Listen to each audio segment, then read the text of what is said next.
Here we go. Let's go. So multi-threading. I currently ran this program. Right, it's currently waiting for Halloween in 2029. It's going to take a while, right? What if I want this code to be doing something else? What we want it to do is, there we go. We're going to comment this out. I'm going to uncomment this and this. So what this will now do, start of program, end of program, boom, wake up. So the code here is, obviously we have start program, then we create a function that we want our code to be doing while it's doing something else. So we create a program called take a nap, and it's going to take a 5-second nap and then say wake up. What we then do, you do have to import threading up top, and then you make a thread object, threading.thread with a capital T, target,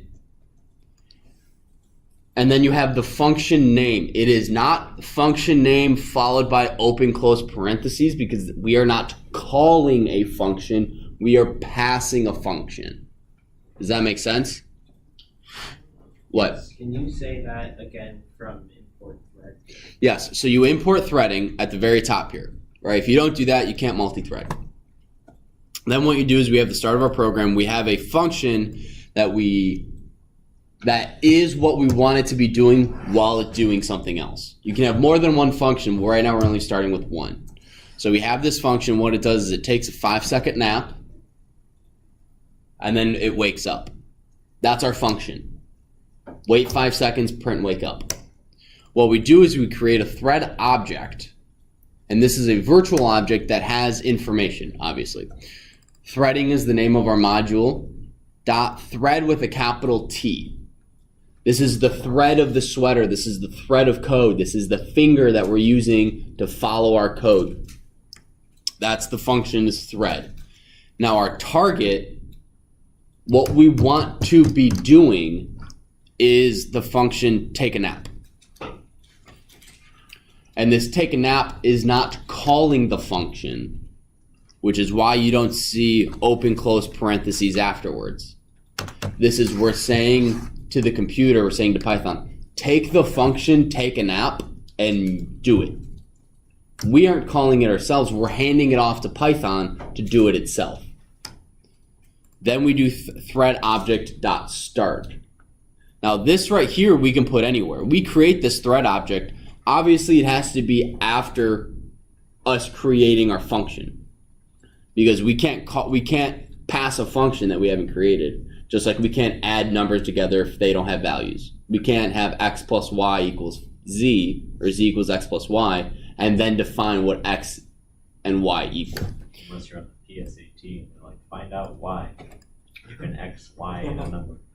I know you can use matrices in your calculator, but I was never taught how to do that, so I was doing it the old-fashioned way. It took way too long. That's thanks. Yeah, the PSAT was a lot of fun to sit there and watch you guys take tests. Yeah, I would have just been on my phone. Yeah, I can't. But you can't. Who's going to stop them? Any student that sees me on my phone and then goes, hey, Mr. Stolter was on his phone the entire time, and then every kid in that class's test gets nullified and they have to retake it. Sounds like you. Yeah, that would suck. So yeah, every student would not like you if they did that. So, and then we have thread object dot start. At the very end, we have end of program. So what you guys can think of what's happening is print start of program, it creates take a nap and does all this. We create the thread object. And then this start, I'll actually draw on the screen because that's a lot of fun. Oh, nice. I got to slide over here though. Sure. So yellow, that works. So we do this, boom, we execute this line, and then we come here, we figure out all this information. Right, we've stored take a nap. Right, so we know that that's a function. We've stored it, and it's chilling over there. And then we come down here, we create our thread object, and then we say start this thread object. What happens is, and I'm going to change my color now to orange. This then does two things at the same time. It then goes, okay, we're going to come up here and we're going to start doing this.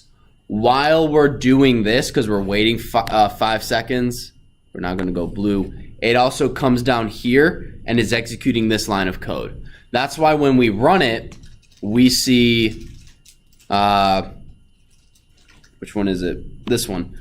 We see start of program, end of program, and then it waits, and then we see wake up. Does that make sense? Okay. That's multi-threading. Is you can have. It seems fairly straightforward right now. I'm sure it. Probably. Well, we're not going to get. Well, yes, but I also have a workaround for the confusing part. The next part. Nice. Yeah, there we go. Okay, so that's basically it, right?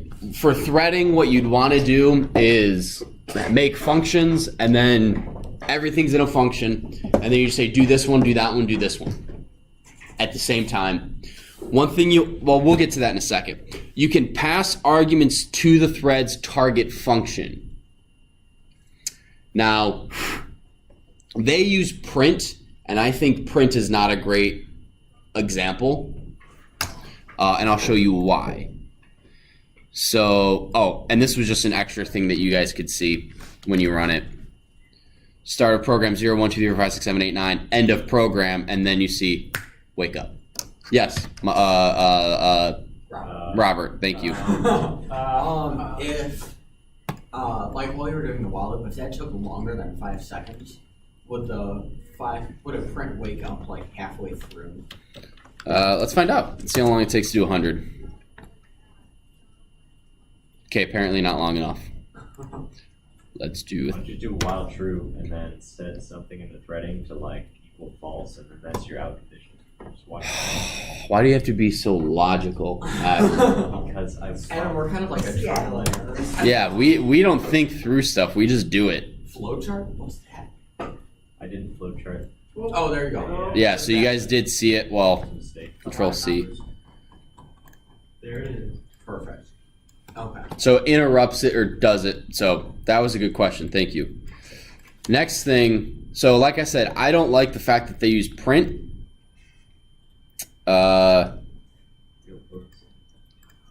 So that and that. So what you do, what this line of code is doing right here is printing this. Right, so we have print, we want to print cats, dogs, frogs with the and separating everything. So we want it to print like that. Pretty simple, right? Well, that's up for you to decide. In order to do that, you have your function, print, the things you want to print in a list for arguments. So those are your arguments that you're passing to print, which is technically what we do. Every time we print something, we have variables, we have strings, we have information that we pass to the function print, and it displays that information. So we have arguments. This is everything we want to display. And then we have KW args, which are keyword arguments, which is basically the arguments that we type that change color. Not really, but this is a keyword argument used specifically with print. So the reason I dislike using this as an example is because instead of having all of this, which I feel is easier to make a mistake, I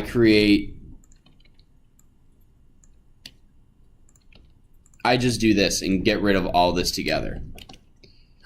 So I have a thread object that calls printing, and printing just prints this information. So I don't have to deal with args or KW args or any of that sort of stuff. Now the reason I think print was a bad option, not bad, but like, well, why can't I just do this? Because the book says not, like, whatever. What I would have done, and I actually don't have this worked out prior to right now, so we're going to see how good this works. what I would have done is I have a function that takes arguments and return. So what I didn't have time to prep this. So define taxes, and we need salary. If I could spell, salary equals, let's say you make $100,000. That's 10,000. That's 100,000. Okay. So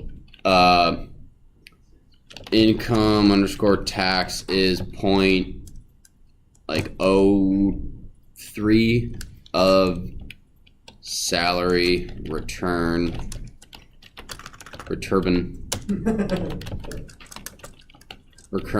income tax. So then let's do this. Copy. Actually, we don't need that because we're going to put that in our target printing. Then we're going to go args equal, and we'll see if this works.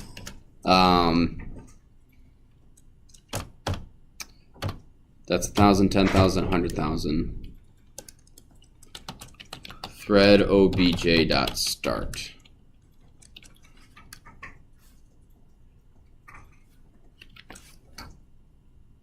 You called them wrong. Oh, there it is. Yeah. Thank you. Taxes.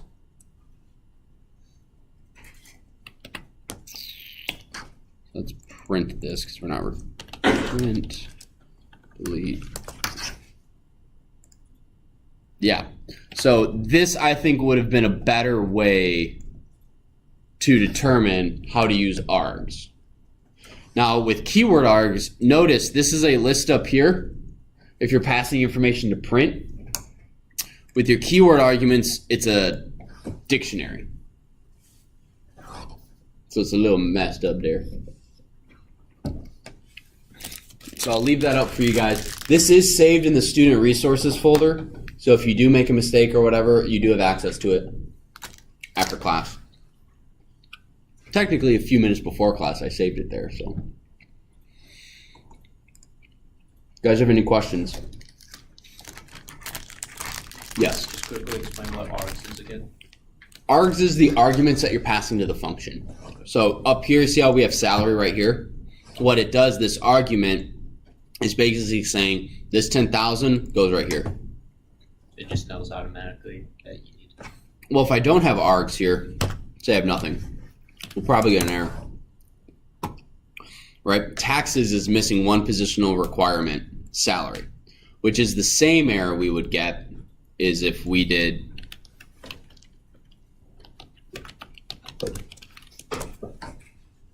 taxes is missing one positional argument.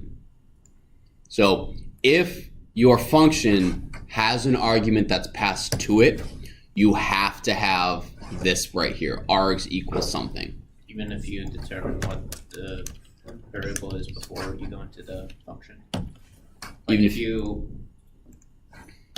say beforehand salary is $100,000 before you even define it in the thread, you don't need to do that last part. Say that again? So if you already determined that salary is $100,000, Like I do right here. yeah, Okay. and then do you need the args then? Yes, you do. Because taxes is, what we're doing is we're not calling, if we had taxes here,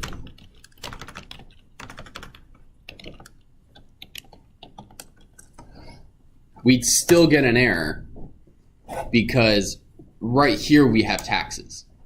We have the function taxes. We're saying, listen, Python, I want you to start running the function taxes right here, right? Now, if we change, watch this. So if we put,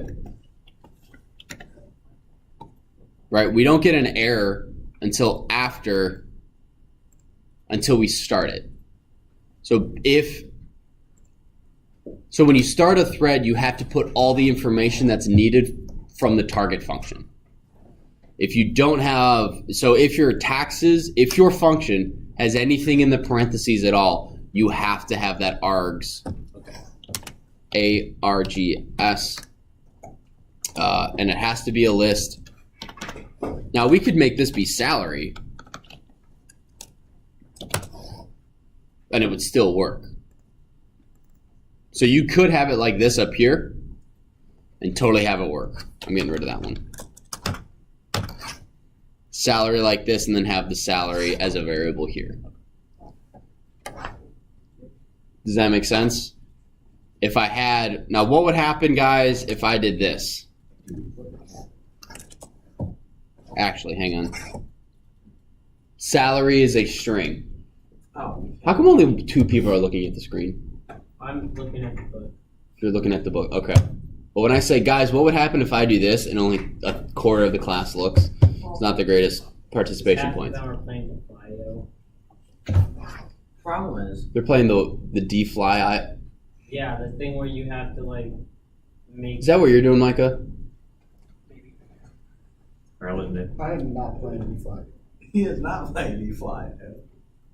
Okay. Most. So what would happen? What's my error?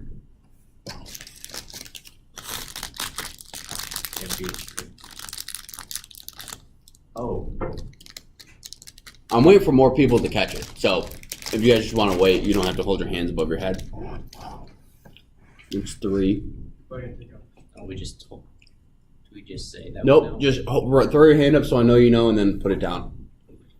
So far 3, 4.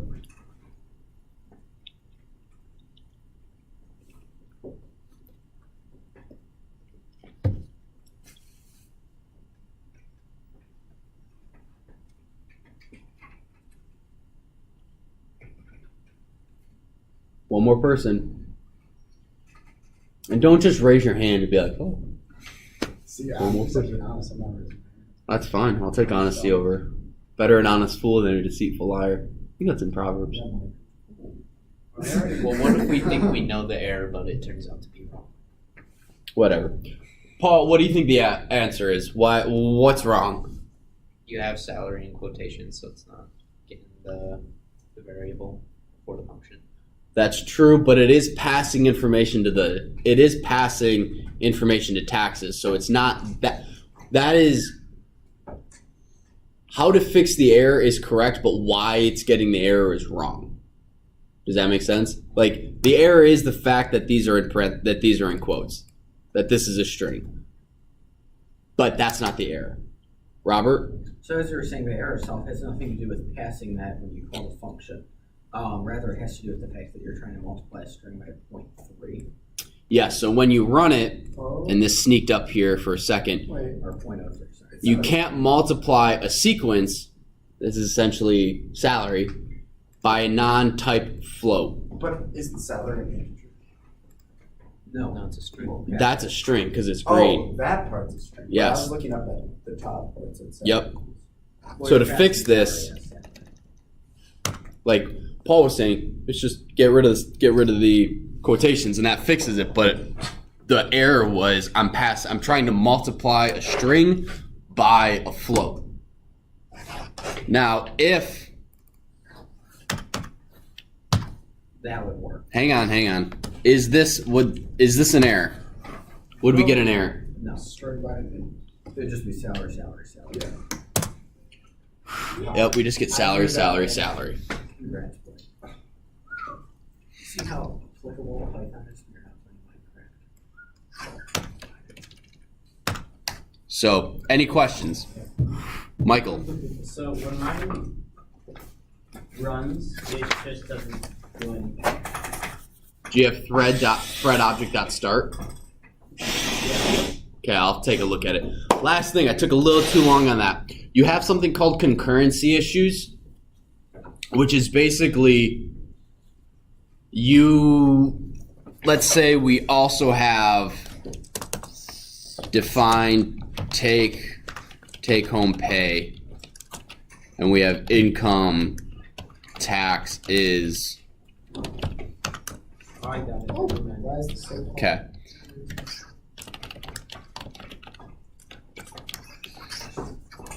This may cause concurrency issues. Anyone have any idea why? It's specifically called concurrency issues.